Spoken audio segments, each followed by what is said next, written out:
Sir మీరు కోటేశ్వర గారు మీరు మాట్లాడుతూ ఉంటే నేను వస్తాను. సాయిరామ్ సార్, సాయిరామ్. ఓం శ్రీ సాయిరామ్. భగవాన్ దివ్య శ్రీచరణాలకు హృదయపూర్వక అభివాదాలు చేసుకుంటూ, ఇవాళ రుద్ర ప్రశ్నలో ఎన్నో 4వ వాకం చివర్లు చాలా విశేషాలు ఇవాళ మనకు వచ్చినాయి. ముఖ్యంగా వర్ణాలంటే వర్ణ తత్వాన్ని గురించి చక్కగా చెప్పారు. కోటి విద్యలు కూటి కొరకే అని చెప్పుకుంటున్నప్పటికీ ఆ వర్ణాల్లో విశేషమైనటువంటి ఉన్నాయని చెప్పారు. షోడశ కళాపూర్ణుడు శ్రీ సత్యసాయి అని మనకు చెప్పడం జరిగింది. షోడశ కళాపూర్ణుడు అంటే ఒక భగవంతుని యొక్క తత్వంలో ఆ కళలు ఎలా ఉంటాయో అవన్నీ కూడా మనకు వాళ్ళ చక్కగా చెప్పడం జరిగింది. మరి వాక్కును గురించి వాళ్ళు బాగా చెప్పారు. వాక్కు ఎలా వస్తుంది, వాక్కు దేనికి సంబంధించింది, ఆ వాక్కు ఒక ఆలోచన, మరి ఆ వాక్కుకు ఆధారమైనటువంటి మనస్సు, ఆ విధంగా త్రిమూర్తి యొక్క తత్వాలు, ఆ వాగ్చరిలో త్రిమూర్తి తత్వాన్ని ఇవాళ సమన్వయం చేయటం జరిగింది. వాళ్ళ పంచకృత్యపరాయణ మనకు ఒక్కసారి గుర్తు చేశారు. సృష్టి, స్థితి, లయ, తిరోధానము, పునఃసృష్టి అనేటువంటి భగవంతుని యొక్క యాక్టివిటీస్, భగవంతుని యొక్క నిత్య కృత్యాలు 5 ఉండటం అనేటువంటిది మనం అప్పుడప్పుడు చెప్పుకున్నాం. అయినా సరే వాళ్ళ గురువు గారు చాలా చక్కగా గుర్తు చేయడం జరిగింది.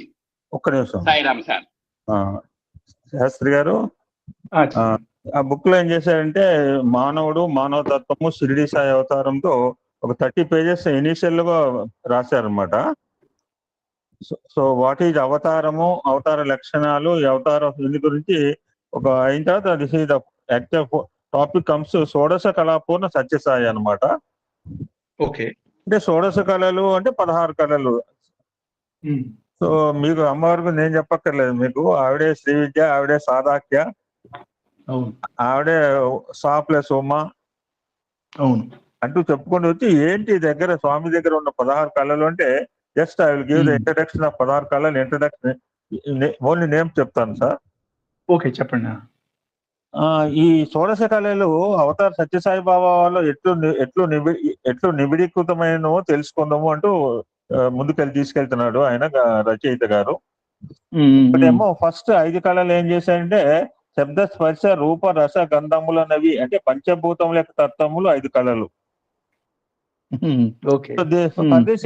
నేరేషన్ డీటెయిల్ శబ్ద, స్పర్శ, రూప, రస, గంధాలకు సంబంధించిన ఎగ్జాంపుల్స్ ఉంటాయి కదా. పంచభూతాలు ఎలా కంట్రోల్ ఉన్నాయి తర్వాత ఎక్స్ప్లెయిన్ చేస్తాడు. ఇవి 5 అయిన తర్వాత అంటే ఆయన దృష్టిలో మనం మాట్లాడద్దు.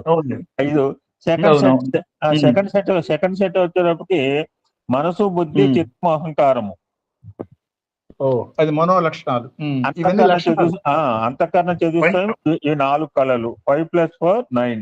ఎవరైనా లెక్కేయండి బాబు. 5 + 4 అయినా ఇప్పటికి. అవును, చెప్పేస్తాను. ఇక ప్లస్ 10వ కళకు వచ్చే శ్రమకు ఫలం ఇచ్చుట. అది కూడా లక్షణమే, భగవంతుడి యొక్క లక్షణం అది. సో ఇదొక కళ సార్. 11వది వచ్చేపు అనుగ్రహము, అది కూడా భగవంతుడి లక్షణమే. 12వది వచ్చాక మంచిని పెంచి పోషించుట, అది కూడా లక్షణమే. 13వ కళ వచ్చే చెడును నిర్మూలించుట. అవతార లక్షణాలు.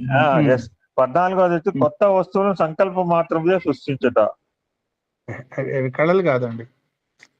ఇక 15వది ఏ నామ రూపములతో తనను తలిచిన ఆ నామ రూపములతో ప్రత్యక్షమై కోరిన వారిని రక్షించుట.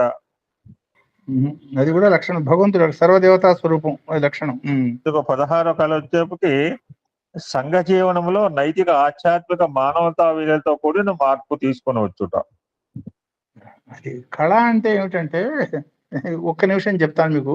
బేసిక్ గా నాకు లక్కీ బుక్ ఎంత చూడండి సార్, నాకు నా ప్రాణం సార్, నా బీరువా ఇది. మోర్ దాన్ 200 బుక్స్ ఉంటాయి దాంట్లో. నేను అర్ధరాత్రి అయినా ఇప్పుడు చూడండి నా 200 బుక్స్ లో ఈ బుక్ నాకు తెలుసు ఆ పుస్తకం ఎలా ఉంటుందో ఆ రూపురేఖ పట్టుకోవచ్చు. ఇప్పుడు మీరు మాట్లాడండి సార్. ఏం లేదు, కళ అంటే ఏమిటంటే, ఇప్పుడు సపోజ్ ఒక లైట్ మనం వేయంగానే లైట్ తన యొక్క కళని వ్యక్తం చేస్తూ ఉంటుంది. అందులోంచి అప్రయత్నంగా బయటకు వచ్చే వ్యక్తీకృతమైనటువంటి జ్యోతిర్మయత్వాన్ని కళ అంటారు.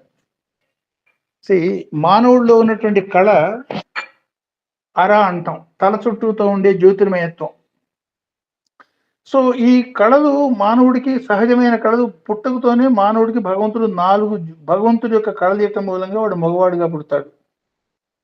ఆడ లక్షణాలున్న ఆడ మనిషికి 6 భగవంతుడి యొక్క కళలు ఉండటం మూలంగా ఆవిడ సృష్టిని కూడా భరించగలిగి, గర్భధారణ చేయగలిగి, మళ్ళీ ఇంకొక జీవిని, నూతన జీవిని సృష్టిలోకి పట్టుకొచ్చే స్థితి కలిగి ఉంటుంది. ఇదే అవతార పురుషులు లేదు నారదుడు లాంటి వాళ్ళ దగ్గరికి వచ్చేటప్పటికి 9-10 కళల దాకా వచ్చేస్తారు వాళ్ళు. సృష్టికర్త బ్రహ్మలో ఉండేది కూడా కేవలం 10 కళలే అంటున్నాం. సృష్టి స్థితి లయకర్తలు ముగ్గురులో ఉండేది వాళ్ళలో 10 కళలు ఉంటాయి. అంటే ఆ లక్షణాలని సహజంగా వ్యక్తం చేసే స్థితిని కళ అంటున్నాం. ఇప్పుడు మీరు చెప్పిన ఈ పంచభూతాత్మకమైనవి మనం లాజికల్ గా మాట రామాయణంలో రాముడు 12తో వచ్చాట.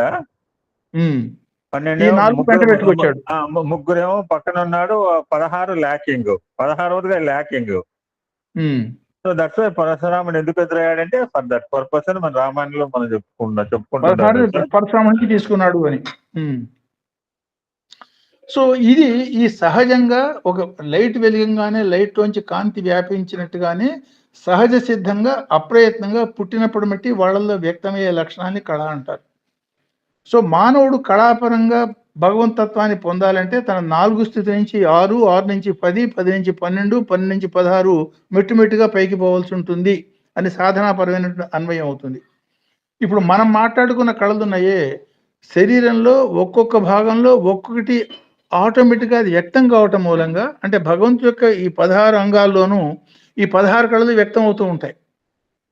ఇప్పుడు ఇంత క్రితం ఆ మాదిరిగా పంచభూతాలు ఇవన్నీ పంచభూతాత్మకమైన శరీరం తీసుకున్న భగవంతుల్లో ఇవన్నీ వ్యక్తం అవుతున్నాయి. కాబట్టి పంచభూతాలకి సంబంధించిన లక్షణాలు, ఆ లక్షణాలని కళ అనే భావంతో చెప్పారు. సో ఇట్లా అన్వయం చేసుకోవటం ఎక్కువ సమంజసంగా ఉంటుంది. మనం చెప్పుకున్న విధానంగా రేపు నెక్స్ట్ టైం మళ్ళీ ఇంకొంచెం ఎలాబరేట్ చేస్తాను దీన్ని. సో నెక్స్ట్ సత్సంగం కూడా will have on the same thing along with questions. అప్పుడు ఇంకొంచెం క్లుప్తంగా ఉంటుంది. Okay sir, next time also ఈ టేక్ దిస్ 16 ఇప్పుడు జనాలు కాస్త ఎక్కింది, 16 కళలు ఎక్కినాయి బాగానే. పేషెంట్స్ కూడా పేరు రాసుకున్న వాళ్ళు ఉంటారు. బట్ ఈ 16 కళల మీద మీరు నెక్స్ట్ సత్సంగం చెప్పారంటే ఇంకాస్త కాంక్రీట్ అవుతుంది. లేదు తప్పకుండా will do that. Next time ఇదే ఈ 16 కళలే మెయిన్ గా ఫోకస్ చేద్దాం. నారాయణమూర్తి ఎవరు ఒకళ్ళిద్దరు మాట్లాడండి. వాళ్ళు టుడే నో సబ్జెక్ట్ అనలైజేషన్ ఏం లేదు, జనరల్ గా మాట్లాడండి. సాయిరామ్ అండి. గురువు గారు నవ్వకూడదు, ఒక ప్రశ్న నవ్వకండి, నా అమ్మాయి ప్రశ్న. ఇప్పుడు ఈ కళలు అనేవేమో నాకు ఒక స్థితి శక్తి లాగాను వ్యక్తపరిచేమో గతి శక్తి లాగా అనిపిస్తుంది సార్. అది తప్పు రైట్ నాకు అర్థం కాలేదు. రెండు శక్తులు వారివే, రెండు శక్తులు అదే సార్ రెండు స్వామివే.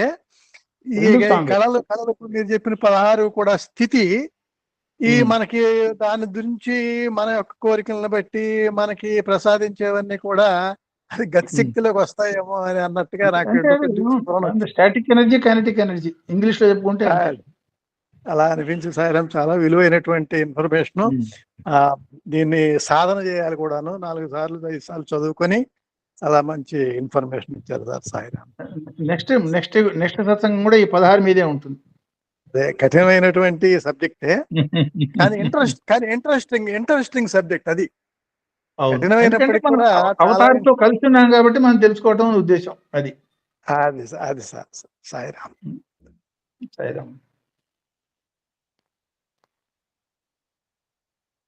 సో క్వశ్చన్స్ నెక్స్ట్ టైం కాబట్టి so will conclude it here. అందరికీ నమస్కారం అండి. Okay sir, thank you.